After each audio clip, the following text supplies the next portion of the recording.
Great. Well, hello everyone, and welcome to today's free Peter member webinar. My name is Cassie Tung. I am the Marketing and Communications Manager here at Peter, and I am just thrilled to be spending the next 45 minutes with all of you. Before we do anything else though, let's take a moment to reflect on what we're gathering here to talk about and where we're gathering to do it. I want to acknowledge the Gadigal people of the Eora Nation, who are the rightful custodians of the land on which I'm speaking to you today. And I want to pay my respects to their elders, both past and present, and extend that respect to all elders of all the country that you're dialing in from today. It always was and always will be Aboriginal land. And I think it's really special to be gathering together to talk about stories. It's such a privilege to do that in a place that is home to the oldest living continuous culture on earth, one that has such a rich history of storytelling and of really taking care of children. And that's a lot of what we're going to talk about today. A little bit of housekeeping. This webinar is being recorded, so we ask that you keep yourselves on mute so that our guests can be heard loud and clear. However, you're very welcome to turn your cameras on. Only active speakers are recorded, so you don't have to worry about your face showing up anywhere. It's just always nice to see people. But also, please don't hesitate to ask questions. You can do that even when you're muted by using the Zoom chat box. You can ask questions at any time during the webinar. You don't have to wait until the end or anything like that. Just pop them in and I'll make sure that you're heard, so nothing will be missed. This is your webinar, so we always want to hear from you. Now I get to stop talking and do the most fun part, which is to introduce you to our guest for the next 45 minutes, and that's Scott Stuart, who hopefully you can all see on your screen right now. Hi, how's it going, everybody? It's an absolute pleasure to be here. I'm really looking forward to the next 3/4 of an hour or so. Amazing. Now, I did skip your bio, so I'm going to have to do it now. Scott Stuart is a best-selling children's book author who is committed to creating content that empowers kids. His books have appeared on numerous bestseller lists, as well as being shortlisted for ABIA Children's Book of the Year and CBCA Notable Picture Books of the Year. His empowering messages have been seen over 100 million times on social media. And I'm just going to say that again, 100 million times on social media. So he is obviously a leading voice on fully accepting and empowering children as exactly as they are. You might be familiar with his very popular book, My Shadow is Pink, which now has a sequel, My Shadow is Purple, which is just such a lovely book. And welcome, Scott. Say hi again now, I guess. Hello. The thing that whole bio misses out on is that I am hugely addicted to chocolate. So yes, I write and I illustrate, but I spend most of my days perusing through chocolate websites looking for ones that I haven't discovered yet. So, that's probably more of what I am full-time on. I have to ask now, what was the latest discovery? I go for interesting ones, and I haven't found too many that I really love, but there is this one from Byron Bay called something. I'm forgetting what it's called, but it was absolutely delicious. But most of the time you'll see me with that purple Cadbury just, hanging out on my desk. Yeah. Look, anything to get the creative juices flowing. It makes sense. That's right. Now, look, you're an author and you're an illustrator and you write for children. How did you get started doing that? How did you know that that was for you? Yeah, so I think like a lot of authors, I really, when I was 8 years old, I fell in love with books. And I fell in love with books because, I'd never really been into them. And I think when we're not really into books, it's because we haven't really found that book that we, will get into. And it was called Martin the Warrior by a guy named Brian Jakes. And it was about a mouse who has to go on an epic quest and defeat a cat. I just fell completely in love with that book. But one of the things that happened when I was reading it is, I think it's been out for like 35 years, so it's not a spoiler to say one of the main characters dies. I remember just sitting on my bed, reading this book, reading that scene, and I just wept. I spent ages just crying and crying over this fictional character. And, I was somebody like I was growing up in a place where emotions weren't really things that guys were allowed to do. I was taught very much to suppress my emotions, and this just expression of emotion just completely blew me away, and I just totally fell in love with the idea of being able to give that to somebody else. And so that was when I was 8 years old. And so naturally, I spent the next 22 years not writing, and instead just hoping somehow someday to become an author without having written a book. But eventually I discovered that you actually do need to do that. And the thing that kind of got me over the line was my son was born, and the night that he was his first night in the world, I wasn't allowed to go and spend that night at the hospital. I had to come home. And that night I couldn't sleep at all. And I just thought, man, wouldn't it be cool if he had a book out there in the world that had his name in it? And so I, unable to sleep, spent all night writing this book that is not good, but I thought it was the greatest book in the history of the planet. I absolutely loved it. And eventually I decided, well, let's see if I can self-publish this thing. It got 7 sales, so it was a worldwide bestseller, and 3 of which were my mum. So it didn't go well, but I just completely fell in love with the process of writing, with the process of creating this thing. And I remember saying to my wife, when she asked me, would you do this again? I said, even if I never sell another book, which at that time was fairly likely, even if I never sell another book, I just want to keep doing this because I just absolutely love it. And yeah, just kept on writing from then. That is such a really lovely and heartwarming way to start writing, that it was so motivated by this big new chapter in your life. And it really sounds like that's continued for you, with what I've read about how My Shadow is Pink came to be. And I was wondering if you'd like to talk about that. Yeah, so My Shadow is Pink was maybe I'm not sure what number book it was, but it was my first published book that came out. So the reason that book came to life was my son, when he was 3-4 years old, he fell really in love with Queen Elsa. I mean, how can you not fall in love with Queen Elsa? Like, she's sparkly, she does magic, she's like the whole thing. And so he wanted the costumes, he wanted all the merchandise, he wanted to see the movie, and he had this Elsa doll that he just loved so much. He was so proud of it. We'd be walking down the street, he'd stop people in the street and show them this doll. He just thought it was the coolest thing ever. And so one day he wanted to take it to his daycare, his childcare.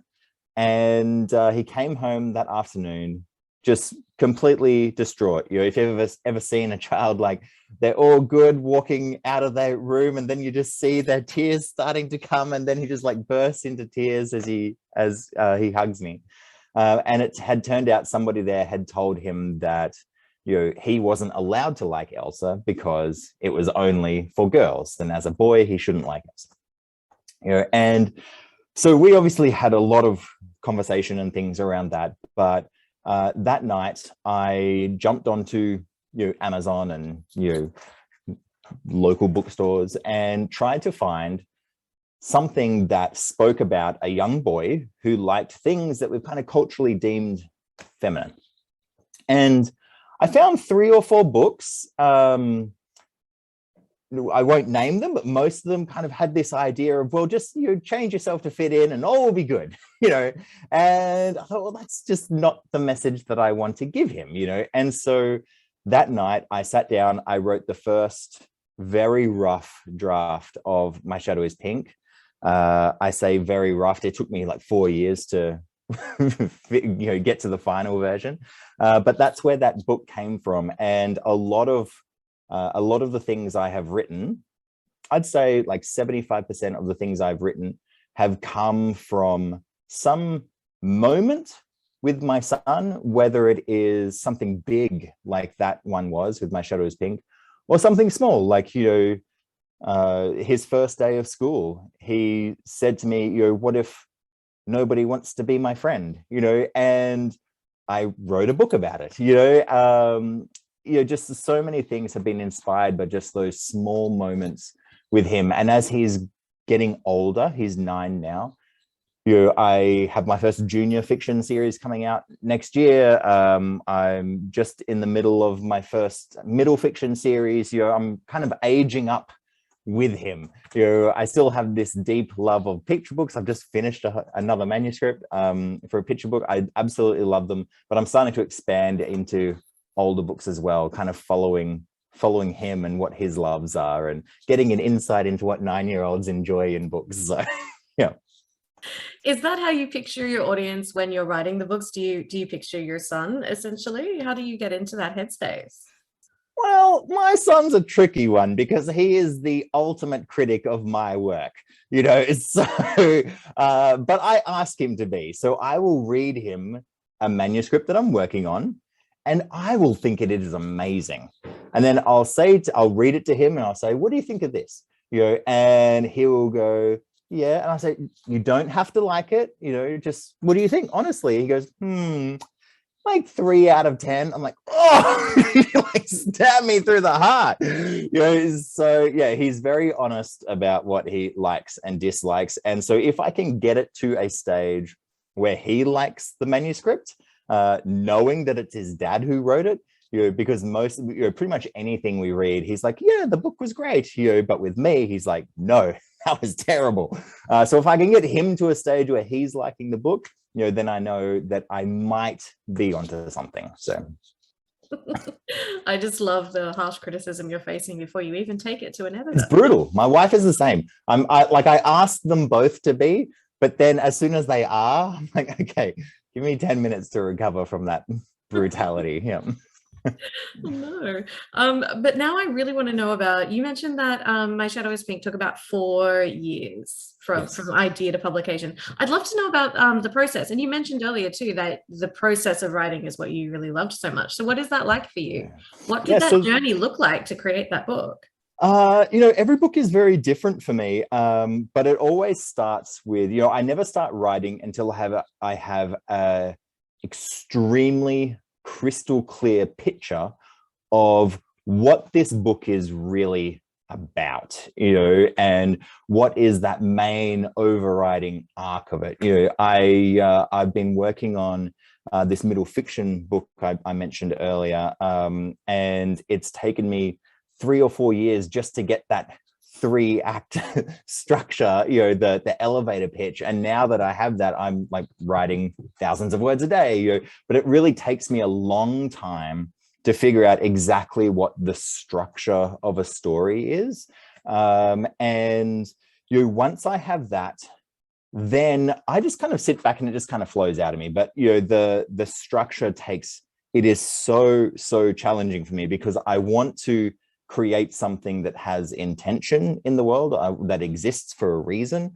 I want it to be entertaining. And getting all those things can be quite challenging at times. And sometimes I don't get those things, sometimes I do. But so basically what I do is I always try to imagine what is this world of this character that I'm creating. So my favorite example of this is a story that I've written that I will potentially never publish. And I did it just as an exercise to try and push my limits of where I could come up with a story. And I just sat down and I thought, I want to write a story about a tree. And then I was like, well, a tree is pretty damn boring. Not much happens for a tree. And so I said, well, what is a tree's world? Like they're stuck in one place, they grow, they've got leaves, they wave in the breeze. And I'm just trying to immerse myself in what this world of this character looks like until something sticks out. And for that story, this idea of waving in the breeze stuck out to me. I was like, well, what if this tree is always waving in the breeze, but nobody ever waves back? And I thought, wouldn't that be, and because then from there, you can actually start creating something, and I can go, all right, well, what would that look like? Like, obviously the tree would wave at a baby and the baby doesn't wave back, and the wave at the dog, but the dog just walks up and wheezes on the tree. And the tree waves at somebody and the person waves back, and the tree's like, finally somebody's waving at me, but they're waving at the person behind the tree, and then I go, all right, well, what's the worst thing that could possibly happen to this tree? Like, it wants to wave at somebody, so what's the worst thing that could happen? And so for me, it would be, well, imagine another tree is planted, and it's over there and it's facing the other way. And this tree is just waving so hard and trying to get its attention and waving. And one day it waves so hard, its branches break off and it can never wave again. And so then once I get to that stage, then I just try and figure out how to finish that book, and I've got a story. So that's generally how my thing works. I spend a really long time trying to immerse myself in the world of character, trying to figure out what this story is, or at least trying to make it something worth writing about. I have a story coming out, or a series coming out next year called Sapphire Sparks, which is all about a monster hunter. And I thought, well, a monster hunter is a cool thing to write about, but I mean, how many books about monster hunters do we have? We've got a billion books about monster hunters. So what's going to make this monster hunter interesting? And it took me a really long time to figure out, all right, well, what if this monster hunter is the latest in a very, very long line of not very good at it monster hunters, and she's the very first one to ever have a chance at potentially capturing a monster, and then I was like, all right, so I've kind of figured out this thing that's actually quite interesting to me. How am I going to turn this into a better story? Because there's so many angles you can go with that. And so for that one, I said, well, what if she figures out that maybe monsters shouldn't be hunted, and there's a lot of conflict, there's a lot of things going on. I'm like, perfect, now I can write. So that's kind of where I get to just to begin writing. Once I have that thing going on, then I can start writing. But yeah, getting there takes quite a while. And often the stories that I am really passionate about, really, like, I feel like they're really, really important. Like My Shadow is Pink, I felt like it was really important. So I self-imposed a huge burden onto myself of this book must be perfect. And then it was really hard to create. It was really, really hard to figure out what that world looks like. And even though My Shadow is Pink was my world, because it's really the story of my son and I, it was really hard to figure out what should go into that story.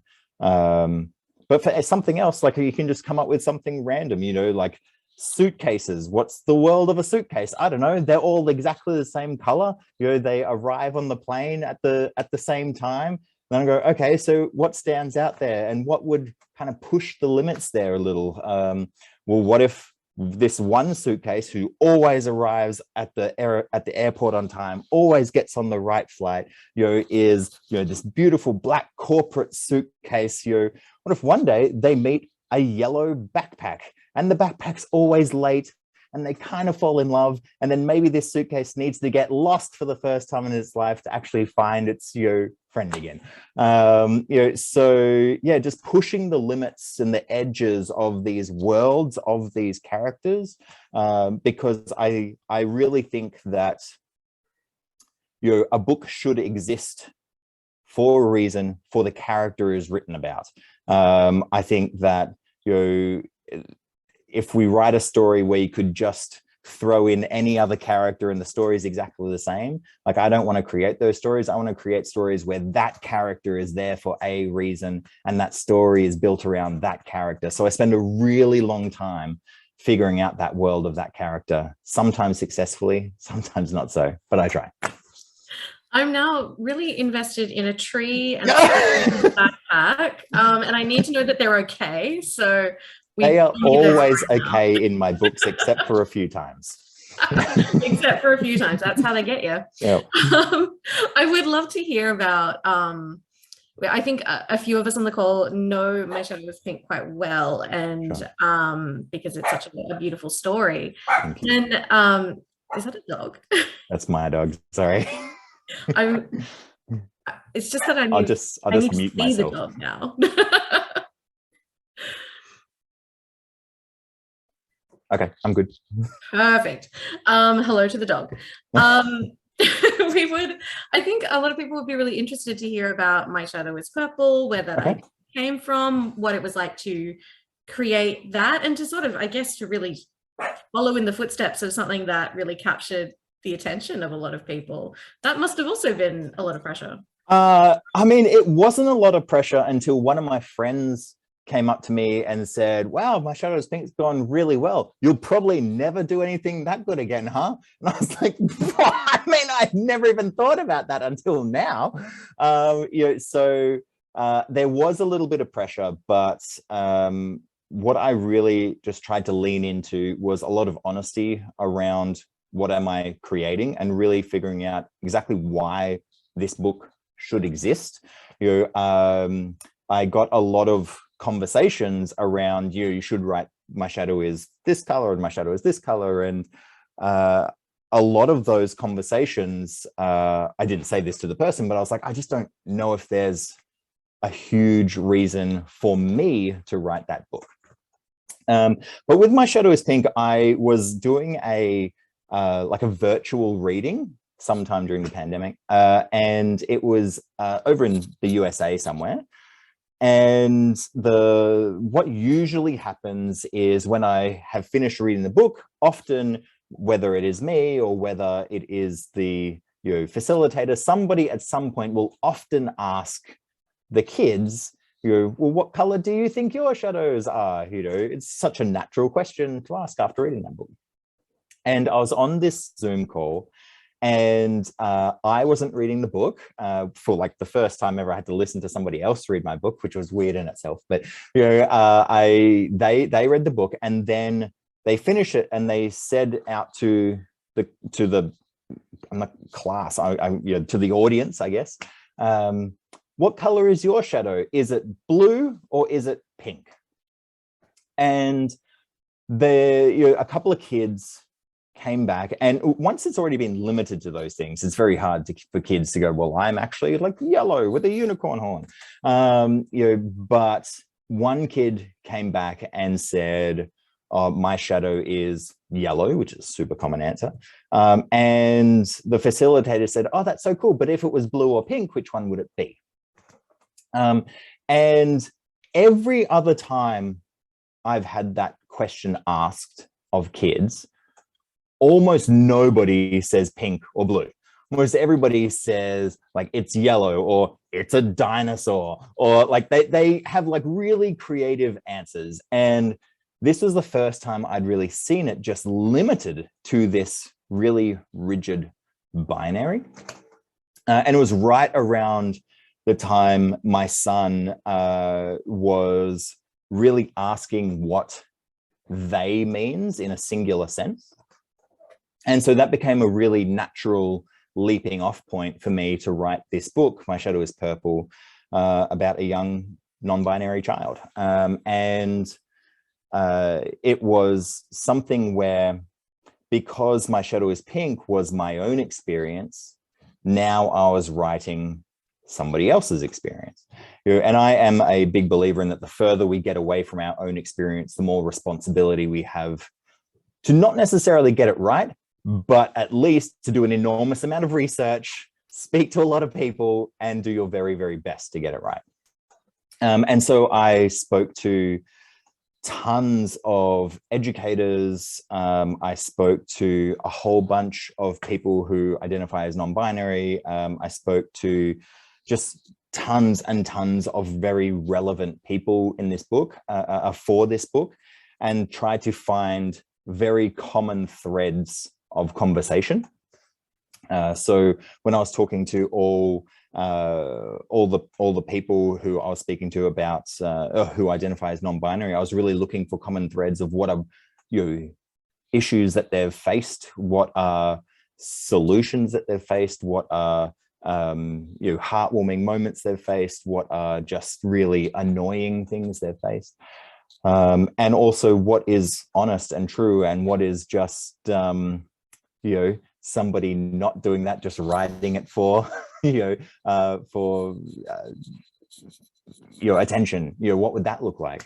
And so with those answers, then I was really able to craft something that was thought out, and was honest to a lot of their situations. I mean, obviously it's one specific situation in the book, and a specific situation doesn't necessarily translate to everyone, but in the specificity lies the universal, and I really tried to find those things that were universal in this, which was very, very difficult. It was my first time really working with a number of people on trying to get something to be really honest in an experience that wasn't mine.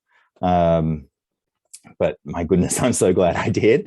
But yeah, it was a real challenge to kind of get out of my own brain of, well, I need to write a bestseller, and once I could finally get to, well, I just need to write a really honest book about this subject, and whether it goes well or not isn't up to me. Once I could get into that space, then the writing really flowed. But it was hard to get past those little blocks. How has it been now that it's out in the world? Have you heard from young readers? Yes. Yeah. I have probably heard more from adults than from young readers, but I've definitely heard from a lot of kids. And one of the things that I find really interesting with this and My Shadow is Pink is kids really get it straight away. They get what these books are about. They get the themes. They understand why things are in the book. But when it goes to adults, they either really get it or they really don't get it, which is fine, but yeah, the kids, there's just been so many really beautiful responses. One that really stood out, I was talking to a group of maybe like 150, 200 kids or something like that. And I started reading this book, and it's just burned into my brain. There was just one kid in the middle of the room who was just sobbing throughout this story, and then came up to me afterwards and just kind of told me their experiences and how close they were to the experiences in this book, like totally different, but also completely the same, and how much it meant to them. And it was very validating that I had managed to get this right for at least those experiences. But yeah, so far the response has been really, really fantastic, which is really beautiful. That is really beautiful, and it must mean a lot to hear these really personal stories as well from these readers, to know that they've engaged with it on such a deep level. Yeah, it's really beautiful. I think it's also really, I find it really heartbreaking, and kind of heavy at times, because these are kids coming up to me and saying, about these really horrible experiences that they've had. And I'm always somebody who's just been like, well, nobody would treat kids like that. Like, we're going to be super nice to them and all those sorts of things. But no, that's not the case. And so it's this combination of really beautiful experience, but far out, just so heartbreaking at the same time. Yeah, absolutely. I was wondering if you would have any advice for teachers who might be bringing these books into the classroom, who might be quite new to talking about gender roles or gender variance, or looking beyond the binary, and how, if they're not confident having discussions about the book afterwards, what kind of tips would you provide? I have found questions to the kids unbelievably illuminating, and they are so much more aware. Like, I am often talking to kids who are between 4 and 8, and they are so much more aware of these entire conversations, than we would ever, give them credit for. And they have so much more knowledge around, and they already are picking up so many prejudices that you just wouldn't believe, And so I always, finish these readings with questions around, well, what do you think this book means? Who do you think this book is about? Like, what do you think we're talking about here? And kids always have like really beautiful answers around this. Has anybody ever experienced something like the kid in this book? Has anybody ever been told that something's not for them because they're a boy or they're a girl, or and it's crazy how many hands go in the air with those questions. So I always, I am not an educator, so I always lean into asking them questions when I am brought in to talk to kids and things, and kind of letting them find the answers. And it's always amazing the answers that they do find.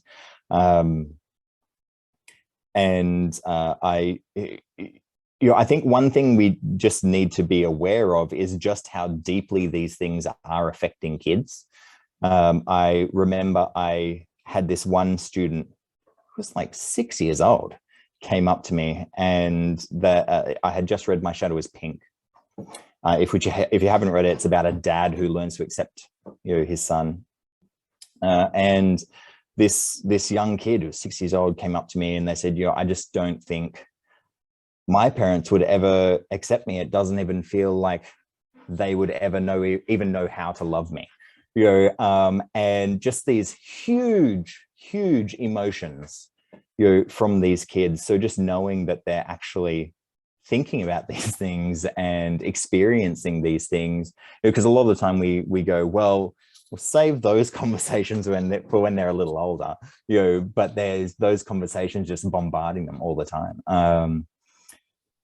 So yeah, I think asking them questions, being really honest about it, and just kind of coming from the standpoint of they're far more involved in this than we could even imagine right now. So yeah, I think your stories from the young readers that you've spoken to and interacted with really highlight how important it is to have books available to them in these spaces that actually talk about these topics, and maybe show them different ways of being, if it's really such a big conversation already, and how important it is to get these books and books like these into schools and school libraries and places where they can read them and have conversations about them.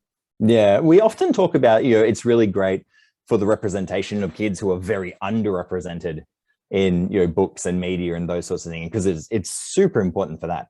But it's also really important for the kids who aren't represented in these books, the kids who are represented by every other book, but just to see that not everybody is like them, to see that there are kids who are going through completely different challenges, to maybe give them a little bit more empathy about this. I think that's where a lot of the impact really comes from these things.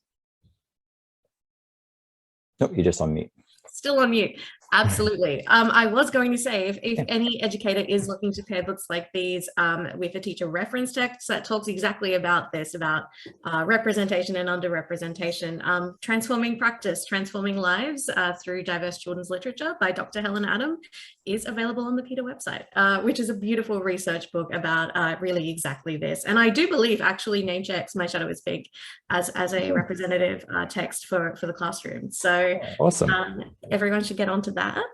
And I'm going to do a quick shout out for any questions from anyone who is watching, but I still have questions anyway. Okay. So there's a question I always ask authors who come on this series, which is that if the educators who are joining us go back to their classroom tomorrow and they say, I was chatting to this author yesterday and he had this one piece of advice for all of you primary students for writing, what would it be? So I am doing this with my son all the time because he loves to write, but he often comes to me and he says, I just don't know what to write about. And so my piece of advice for that, which is the advice that I still use all the time when I'm totally stuck, is deliberately write a terrible story. Like deliberately write something that's just terrible. Okay, so where it's a tiger that has to get a haircut, and then an octopus bursts in, and now there's aliens, and now there's, they fall into a chocolate. Just like throw anything at the wall, just start writing, because once you're doing that and you're deliberately writing a terrible story, you start to discover, oh, we can actually just have a bit of fun with this, And then once we're having a bit of fun with it, we can then start going, well, I wonder how I'd make this story better. And then once we're doing that and having fun with it, then we start writing really good stories.